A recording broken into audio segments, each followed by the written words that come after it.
là un axe vertical qui est l'axe des énergies.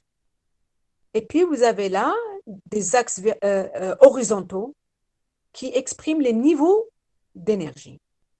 Alors, on peut bien entendu, ça va de 0 jusqu'à l'infini, mais on va pas mettre tous les niveaux. Alors, on va mettre le niveau fondamental. Ensuite, pardon, il y a ici une petite erreur, c'est ici, de l'état 2, d'accord? Ensuite, ici, l'état 3. Ensuite, ici, l'état 4 et jusqu'à l'état infini. Donc, bien entendu, à chaque état correspond une fonction d'onde, puisque la fonction d'onde aussi dépend de 1. Alors, bien entendu, ici, les états excités, on les a écrits en fonction de l'état fondamental. Donc, voici grosso modo ce qu'on appelle un diagramme énergétique. D'accord? Et bien entendu, si on doit mettre l'électron, on va le mettre et être ici sur le niveau 1. Maintenant, on va parler d'autre chose. C'est l'allure des courbes psi n de x. Alors tout d'abord, je rappelle que les fonctions d'onde n'ont pas de signification physique. D'accord? Donc on peut les dessiner, mais il n'y a pas vraiment quelque chose avec dont on peut tirer. D'accord? Alors, les fonctions propres de l'hamiltonien psi n de x vérifient les conditions d'orthogonalité et de normalisation et forment ainsi une base orthonormée. Vous m'entendez là? Oui, madame. OK. Parce que là, je ne m'entends pas, moi, hein, parce que je regarde par rapport à vous, si je m'entends. Là, vous m'entendez quand je parle? Oui, madame, c'est madame, à partir de que vous avez changé votre connexion en instant. Très bien, très bien. D'accord. Alors, les fonctions propres de l'hamiltonien psi n de x, ce sont des fonctions qui vérifient d'abord la condition de normalisation, d'accord? Et elle vérifie aussi la condition d'orthogonalité. Alors, je vous ai donné de vérifier l'orthogonalité des fonctions psi1 de x et psi2 de x. Donc, vous savez très bien qu'est-ce que c'est que l'orthogonalité. C'est l'intégrale de psi1 multiplié par psi2 dx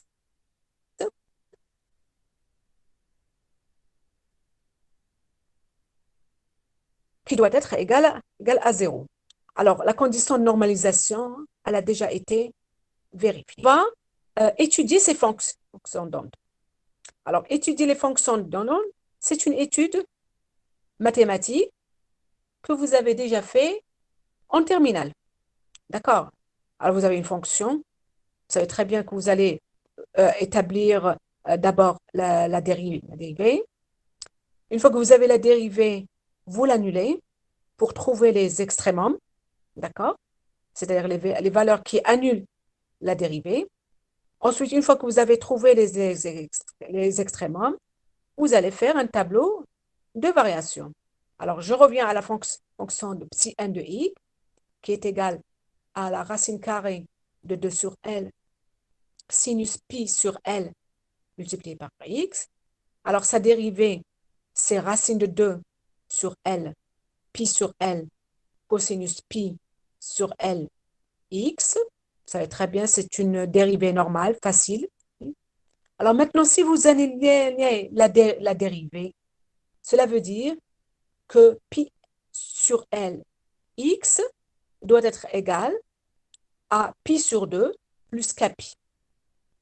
Et K appartient au nombre des entiers relatifs, c'est-à-dire Z étoile. Alors la condition, oui, Est-ce que vous pouvez dézoomer la page un peu, juste à comment, 100%? comment? Est-ce que Augmenter. vous pouvez dézoomer la page? Ah oui, oui, d'accord. OK. Je vais la zoomer. D'accord, Attendez. merci. Attends. De telle façon, vous la voyez bien. Voilà. Comme ça? Voilà. Oui, Donc, c'est mieux, madame. voilà. Donc, vous avez, si vous annulez la dérivée, d'accord? Donc, vous aurez pi sur Lx doit être égal à pi sur 2 plus kpi, avec k appartenant à z étoile. Alors, cela veut dire que x doit être égal à L multiplié par n demi plus k. Madame, Vous n'entendez rien? Le partage, il n'y a pas de partage, madame. Attendez, je vais regarder le partage. Oui, le partage est parti. Je vais reprendre. On me dit que you lost your network connection trying to reconnect. I will reconnect. Voilà, je pense. C'est bon, elle est revenue. Attendez. Non, je vais la repartir. Attendez. C'est bon, je vais la repartir.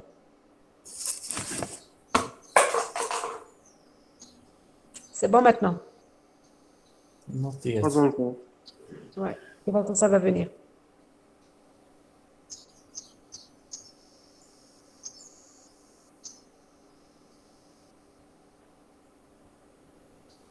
Normalement, j'ai partagé, mais là,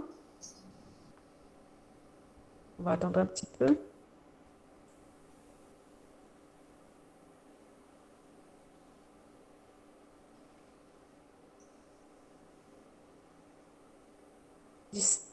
J'ai perdu la connexion. Attendez, ça revient.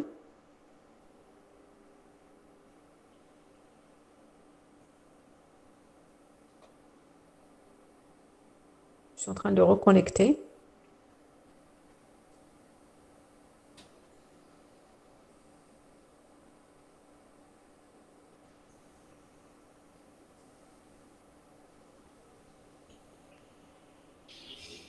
Patientez un petit peu, s'il vous plaît. Oui, madame.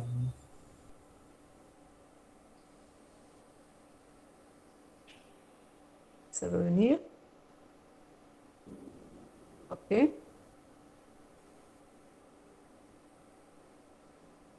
Donc, je vais encore repartager. Très bien. OK. Inch'Allah, ça va marcher. Oui, oui, ça marche. OK, très bien. D'accord. Donc, nous sommes arrivés à l'étude de la fonction psi 1 de x. Alors, vous aurez x égale à L facteur de n demi plus k. Alors, x varie entre 0 et L. Alors, pourquoi j'ai utilisé le égal? C'était juste pour trouver les valeurs de k. On sait que x à 0, vous avez psi de 0 égale à 0. Et que à x égale à L, vous avez psi de L égale à 0. De toutes les façons, la seule valeur possible de k, quand k est inférieur ou égal à n demi ou supérieur ou égal à moins n demi, c'est k égale à 0, puisque k appartenant à z étoile. Alors, si k est égal à 0, vous remplacez ici, d'accord, k égale à 0, et vous trouvez que x est égal à L sur 2. L sur 2. Donc, pour la valeur x égale à L sur 2, eh bien, la dérivée s'annule. Et dans ce cas, vous avez un extrémum qui est racine de 2 sur L. D'accord? Alors, on va dresser le tableau de variation, comme vous savez le faire. Donc là, je suis un petit peu obligée de... Voilà. Voici le tableau de variation. Dans un tableau de variation, on met toutes les valeurs le domaine de définition. D'accord? C'est-à-dire que vous avez, pardon, ici, c'est pas 0, c'est L. Il y a une petite erreur ici. C'est grand L. D'accord? Donc, vous avez x varie entre 0 et L. Alors, là aussi, c'est parti. Oui, c'est parti, Oui, madame. madame. C'est la 4G qui n'est pas bonne. Hein.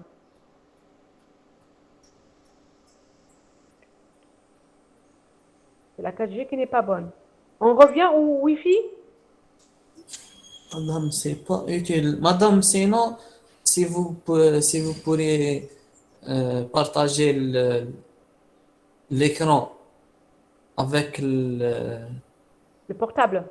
non, avec la DSL et vous connectez avec un autre compte avec le portable et partagez le son du portable de la 4G, pas de la DSL. Ah, حذيفة ولا ah, إلا d'accord. عندك D'accord. الكول Ok. بارطاجيه انت. Ok. D'accord, j'ai compris. D'accord, ce qu'on va faire. Donc ici, je vais me déconnecter. D'accord. Et je vais utiliser, voilà. Je vais utiliser la Wi-Fi pour, d'accord. Très bien.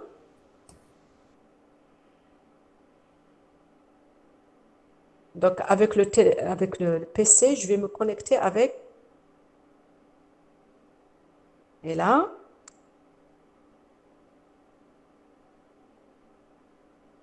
d'accord.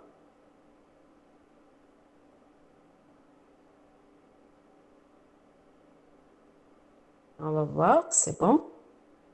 Très bien.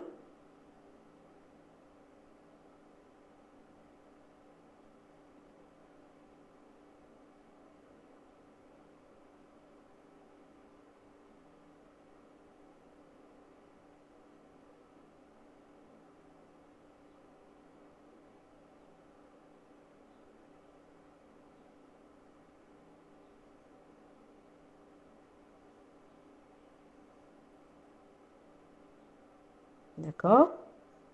Est-ce que c'est bon maintenant?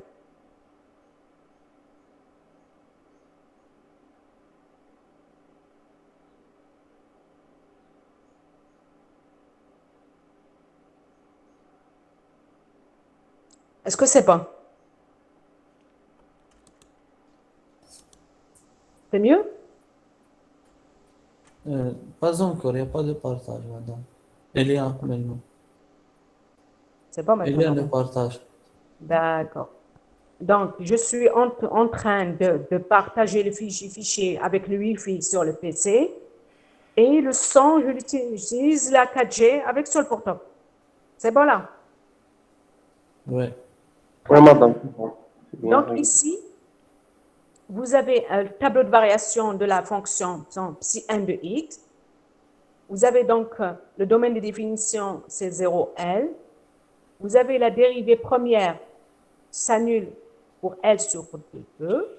Donc, elle est positive entre 0 et L sur 2 et négative entre L sur 2 et L. Alors, ensuite, vous avez,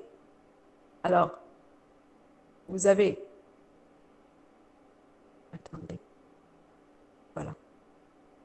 Donc, vous avez, donc, la fonction psi 1 de x, alors, est croissant entre 0 et L sur 2, enfin, elle va jusqu'à 2, racine de 2 sur L, et elle fait décroissant entre racine de 2 sur L jusqu'à 0. Voilà. Et la même étude pour la fonction psi de 2x va vous donner les résultats suivants. Alors, vous avez deux valeurs de k, 0 et L sur 4, et la psi de L sur 4 est égale à racine de 2 sur L, et pour k égale à 1, pardon, pour k égale à 1, vous avez x égale à L sur 4, pardon, c'est 3 L sur 4, c'est pas L sur 4, 3 L. 3L sur 4, pardon, 3L sur 4, d'accord? Et psi de 3L sur 4 égale à moins racine de 2 sur L. Et le tableau de variation est le suivant. Alors ici, vous avez le domaine de définition entre toujours 0 et L, pardon, voilà. Et vous avez deux points qui annulent la dérivée. L sur 4 et 3L sur 4. Alors, la fonction psi 2, elle est croissante entre 0 et racine de 2 sur L, décroissante entre racine de 2 sur L et moins racine de 2 sur L, et croissant entre racine, moins racine de 2 sur L et 0. Par conséquent, l'allure des courbes psi n de x, elle est la suivante. Voilà. Donc, vous avez ici la fonction pour l'énergie E1. Donc, vous avez croissante, une courbe en cloche. Vous avez, pour E2, vous avez croissante, décroissante et croissante. Et E3, vous avez cette forme-là, sinusoïdale, et la même chose pour E4 et pour les niveaux supérieurs.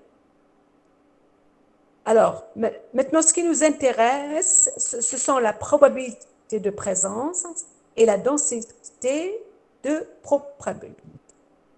Alors, la probabilité de présence dans un domaine des taux est donnée par la relation dp égale à psi étoile psi des taux. Alors, qu'est-ce qu'il faut savoir? C'est un nombre sans unité. La densité de probabilité est l'étude de la variation de la probabilité dans une portion de volume. Alors, deux formules, dp sur des taux égale à psi étoile psi. Et par conséquent, elle a une unité. Parce que vous avez dp qui n'a pas d'unité, sur que des taux, ici, ça a une unité. D'accord. Ici, donc, c'est volume moins 1.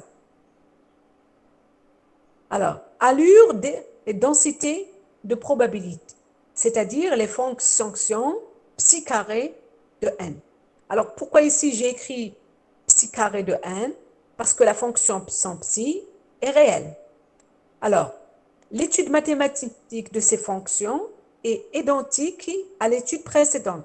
C'est-à-dire, vous calculez la dérivée, vous les annulez et vous trouvez les extrémums. Alors, pour l'état fondamental n est égal à 1, on trouve que la probabilité est maximale pour L sur 2. Elle est minimale pour x égale à 0 et x égale à L. Pour le premier état excité, n égale à 2, vous avez la probabilité est maximale pour L sur 4 et x égale à 3 L sur 4. Elle est minimale pour x égale à 0 et x égale sur 2 L et x égale à L. Alors, les points pour lesquels la densité de probabilité est nulle sont appelés des nœuds. Alors, vous avez ici l'allure des courbes de densité de probabilité et la suivante.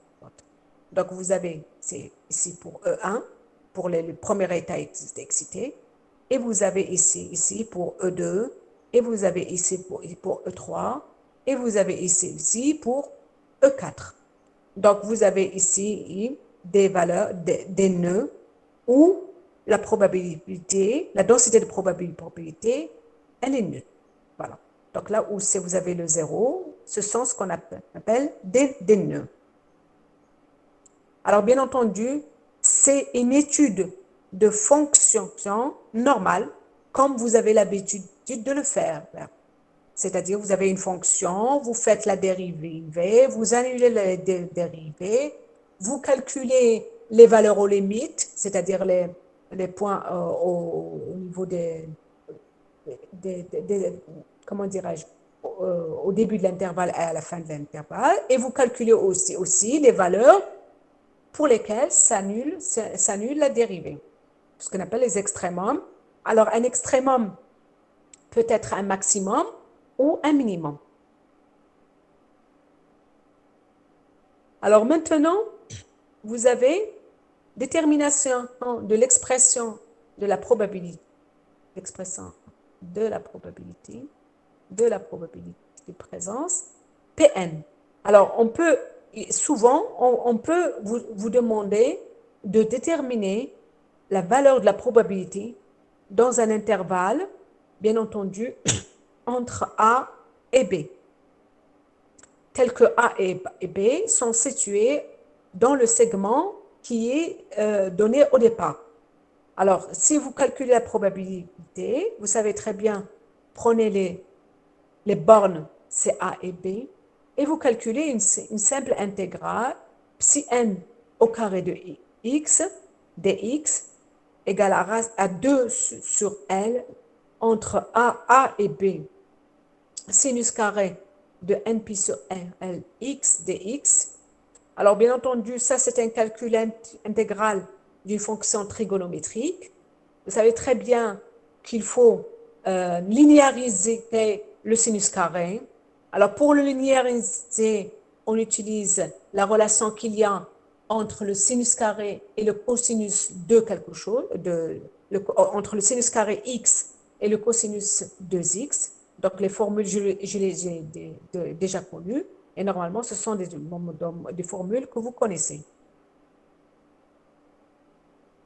Monsieur Mahmah, vous n'entendez pas? ما كنتش تسمعوا؟ أنا نسمع مدام. Très bien, d'accord. Donc, il y a certains qui ne... Monsieur Mahmah, ok, très bien.